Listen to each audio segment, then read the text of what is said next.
querida Xiomara Castro Sarmiento, presidenta de la hermana República de Honduras, estimados jefes de Estado y de Gobierno de América Latina y el Caribe, jefes de delegaciones e invitados. Quiero agradecer al hermano pueblo hondureño y de manera especial a la presidenta Xiomara Castro su generosa hospitalidad y felicitarlos por el trabajo desempeñado al frente de la comunidad de estados latinoamericanos y caribeños, una organización constantemente amenazada por vientos divisionistas que se han podido sortear con gestiones unitarias como la que nos convoca hoy aquí. Creo que nunca antes fue tan visible y urgente para los pueblos de América Latina y del Caribe la necesidad de andar en cuadro apretado como la plata en las raíces de los Andes, adelantada advertencia de José Martí, quien vivió en el monstruo, conoció sus entrañas y comprendió, como Bolívar, que solo la unidad nos salvaría. Las acciones emprendidas por el actual gobierno de Estados Unidos desafían el multilateralismo y el derecho internacional, al desconocer principios básicos como la convivencia pacífica y la igualdad soberana entre los estados. Como Cuba ha venido advirtiendo con preocupación en sucesivas reuniones, la actual administración estadounidense está conformando una agenda agresiva marcada por el unilateralismo en temas de migración, narcotráfico, comercio internacional y cambio climático, entre otros, a lo que se suma ahora el intento de controlar nuestras relaciones con socios extrarregionales. El gobierno de Estados Unidos amenaza y pretende legitimar la imposición de medidas coercitivas unilaterales sin respeto al ordenamiento de los demás países. Procura convertir el chantaje, el acoso y la manipulación política en prácticas habituales contra nuestras naciones. Las deportaciones de inmigrantes, muchos de ellos hacia cárceles de alta seguridad con bajos métodos, está ocurriendo de forma indiscriminada, sin respeto al debido proceso, sin demostración de culpabilidad y en condiciones duramente represivas. Esas prácticas constituyen abusos inaceptables de poder y violaciones de los derechos más elementales de ciudadanos latinoamericanos y caribeños. Por ejemplo, nacionales venezolanos, cuya única falta parece haber sido carecer de estatus legal en Estados Unidos, han terminado encarcelados en prisiones destinadas a criminales altamente peligrosos, sin conocerse cuándo quedarán liberados o qué recurso legal los ampara y sin que se haya ofrecido evidencia de que se trate de delincuentes. La base naval, situada en territorio cubano ilegalmente ocupado en la provincia de Guantánamo, ha vuelto a emplearse para encarcelar migrantes, alto, brutal e ilegal, que amenaza la seguridad y la paz de Cuba y de la región. Se intenta igualmente controlar infraestructuras como el Canal de Panamá, cuya soberanía la ejercen los panameños. Este declarado retorno estadounidense a la doctrina Monroe solo puede ser enfrentado con unidad, lo que equivale a decir con una CELAC fuerte y cohesionada en torno a sus principios fundacionales y a su acervo histórico, breve aún, pero ya sustancial.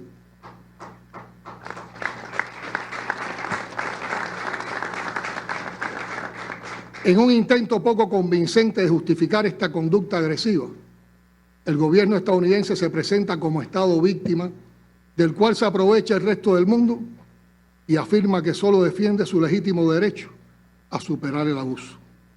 Se trata de una distorsión oportunista de la historia y de la realidad. Es de esperar que surjan nuevos intentos para debilitarnos, paralizarnos o fracturar las estructuras regionales, sabiendo que la división nos debilitaría. Hoy reiteramos aquí lo dicho por el general de ejército Raúl Castro Ruz en la tercera cumbre de CELAC celebrada en Costa Rica en 2015. Y cito: desarrollar la unidad en la diversidad, la actuación cohesionada y el respeto a las diferencias seguirá siendo nuestro primer propósito y una necesidad ineludible. Es con ese espíritu que Cuba propone encarar los desafíos actuales, colocando los intereses y objetivos comunes por encima de las diferencias y actuando como una auténtica comunidad regional. En momentos en que el mundo vive una escalada de tensiones, un aumento de los conflictos bélicos y las guerras no convencionales, así como una profundización de las desigualdades, la exclusión social y la pobreza, resulta crucial unir esfuerzos y trabajar juntos por el bienestar, la paz y la seguridad de los pueblos latinoamericanos y caribeños. Urge ampliar la cooperación, identificar proyectos beneficiosos para nuestras naciones y aprovechar las complementariedades entre las economías de la región. Para ello resulta imprescindible concertar posiciones, defender los consensos históricos de la comunidad e identificar visiones comunes en otros temas de interés para las naciones. Pronunciarnos con una sola voz en foros internacionales será siempre una importante contribución a la lucha de los países en desarrollo por la instauración de un orden internacional democrático, justo, equitativo y respetuoso de la igualdad soberana de todos los estados. Hay que actuar sin más dilaciones para fortalecer las respuestas al cambio climático. Lo decimos desde el golpeado Caribe, que sufre los efectos de huracanes cada vez más devastadores. Si los patrones irracionales e insostenibles de producción y consumo de las sociedades opulentas no cambian de manera urgente y significativa, no se podrá limitar el aumento de la temperatura media anual a 1,5 grados centígrados con respecto a los niveles preindustriales. Para algunos países, ese desafío significa la existencia misma. En nombre de un país que resiste por más de 6 décadas ya las consecuencias humanas y materiales de un bloqueo económico y financiero que se ha recrudecido en los términos más crueles, exigimos el cese inmediato de medidas coercitivas unilaterales contra países en desarrollo que violan los principios y normas del derecho internacional. Ese método criminal que busca echar a los pueblos contra sus gobiernos se ha ido extendiendo como práctica que contamina y enrarece las relaciones económicas internacionales, dado el poder casi absoluto del imperio sobre las instituciones financieras globales. Cuba conoce a fondo el costo de esa política que se ha endurecido de manera brutal en los últimos años. El gobierno de los Estados Unidos continúa empeñado en asfixiar al pueblo cubano, provocar inestabilidad política con su cruel e ilegal guerra económica y precipitar el derrocamiento por la fuerza del gobierno y el orden constitucional. Su decisión infundada y unilateral de incorporar al país nuevamente a la fraudulenta lista de estados que supuestamente patrocinan el terrorismo, apenas horas después de la toma de posesión del nuevo presidente, impacta de forma severa nuestras aspiraciones de desarrollo y sirve de pretexto para fortalecer el cerco contra Cuba y los efectos extraterritoriales del bloqueo que también perjudican a ciudadanos, pueblos y empresas de nuestra región. A ello se suma ahora la infame campaña contra los programas de cooperación médica que Cuba brinda a más de 50 naciones, lanzando falaces acusaciones contra la labor solidaria de la isla y su positivo y significativo impacto en la vida de millones de personas en América Latina, el Caribe y el mundo. Las restricciones a las visas de cualquier persona en el planeta que apoye o se beneficie de dichos programas constituye un chantaje vulgar, una amenaza escandalosa y flagrante y una injustificada agresión. Esa nueva presión no solo pretende castigar a Cuba y la vocación altruista y humanista de sus profesionales, sino que refleja un absoluto desprecio por la salud de los pueblos y las comunidades que reciben los beneficios de los servicios médicos cubanos. Es iluso pensar que el gobierno de los Estados Unidos, en lugar de soldados y armas, pueda enviar médicos en las mismas condiciones solidarias y preferenciales que lo hace Cuba.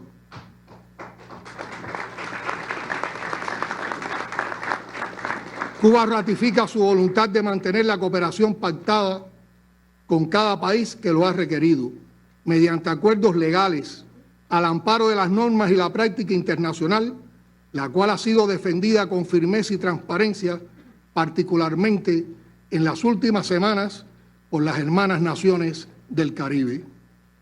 Rechazamos en los términos más enérgicos las políticas criminales e inmorales impuestas por Estados Unidos contra el pueblo cubano y llamamos a las naciones aquí presentes a respaldar el legítimo derecho de Cuba a vivir y desarrollarse en paz, sin bloqueos ni campañas de difamación. Aprovecho la ocasión para agradecer el respaldo histórico de la CELAC al levantamiento del ilegal bloqueo económico, comercial y financiero de los Estados Unidos contra Cuba y a la demanda de exclusión del país de la lista espuria de Estados supuestos patrocinadores del terrorismo. Estimados colegas, frente a las intenciones del imperialismo de recolonizarnos y atentar contra la integridad territorial de las naciones, la CELAC puede desempeñar un papel clave si nos pronunciamos con voz firme y unida en rechazo al uso y la amenaza del uso de la fuerza en la región. Honramos así el compromiso adoptado con la proclama de América Latina y el Caribe como zona de paz, paradigma para fomentar relaciones de buena vecindad entre nuestros países y de otros con la región. Ratificamos el más firme respaldo al gobierno de Venezuela, a su presidente Nicolás Maduro y al heroico pueblo bolivariano, cuya resistencia y voluntad soberana prevalecerán frente a las agresiones imperialistas. Reafirmamos el apoyo a Nicaragua y a sus copresidentes Daniel Ortega y Rosario Murillo en la defensa de su soberanía y autodeterminación ante los intentos de desestabilización e injerencia externa. Confirmamos el respaldo de Cuba a las naciones caribeñas en su derecho a recibir un trato justo, especial y diferenciado, así como una reparación por los daños del colonialismo y la esclavitud. Todo nuestro apoyo y solidaridad al hermano Estado plurinacional de Bolivia en la defensa de la soberanía contra la injerencia estadounidense. Reiteramos igualmente el compromiso inequívoco con la autodeterminación e independencia de Puerto Rico, los esfuerzos de paz en Colombia y el derecho de Argentina sobre las Islas Malvinas, Sandwich del Sur y Georgias del Sur y los espacios marítimos circundantes. Favorecemos la paz, la estabilidad y el desarrollo en Haití y defendemos el legítimo derecho de su pueblo a encontrar una salida pacífica y sostenible a los históricos y a los nuevos desafíos que enfrenta. En este momento de dolor, traslado nuestras condolencias al pueblo y gobierno de República Dominicana y a los familiares de las víctimas. Y aquí, como en todos los escenarios donde actúa y participa Cuba, condenamos firmemente el genocidio contra el pueblo palestino que comete Israel, apoyado por las armas, los fondos y el veto de Estados Unidos en Naciones Unidas al amparo del silencio cómplice de otros. Apreciamos el mensaje alentador y de apoyo extendido por el compañero Xi Jinping, presidente de la República Popular de China, a la celebración exitosa de esta cumbre. Reconocemos las contribuciones relevantes de China en pos del desarrollo de la región y por la firme voluntad política de llevar a cabo proyectos tangibles que benefician a nuestros pueblos sobre la base de la complementariedad y el respeto mutuo. El foro China-CELAC, creado a partir de los acuerdos adoptados en la segunda cumbre de CELAC en La Habana en 2014, se ha enriquecido a lo largo de estos años como un espacio efectivo de concertación y profundización de las relaciones multifacéticas entre China y la región. Acogemos con beneplácito la próxima celebración de la reunión ministerial del foro en el mes de mayo en Beijing, en la cual Cuba estará presente, y trabajaremos de conjunto entre todas las partes para asegurar sus éxitos, considerando las oportunidades que brinda para asumir los desafíos del incierto y complejo escenario global. Amigos latinoamericanos y caribeños, Cuba siempre estará en la primera línea de los esfuerzos por fortalecer la CELAC y avanzar hacia una integración que permita reposicionar a América Latina y el Caribe en el escenario internacional. Como expresara el líder histórico de la Revolución Cubana, el comandante en jefe Fidel Castro Ruz, a esa América Latina integrada y unida, Cuba está dispuesta a pertenecer, a discutir con ella cualquier tema e incluso a derramar su sangre defendiendo lo que es hoy la primera trinchera de la independencia y soberanía de nuestros pueblos.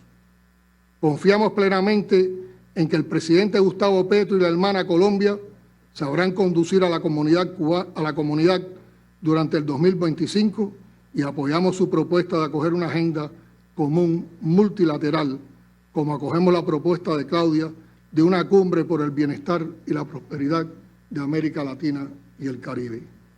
En ese empeño, y guiados por la máxima de la unidad en la diversidad, la solidaridad y la cooperación, les reitero que siempre podrán contar con Cuba. La gravedad de esta hora de amenazas multiplicadas exige la multiplicación de fuerzas unitarias. Solo la unidad puede salvarnos. No demoremos más la integración soñada y peleada desde Bolívar hasta nuestros días por los más bravos hijos de nuestra América. ¡Viva la CELAC! ¡Vivan nuestros pueblos! Muchas gracias.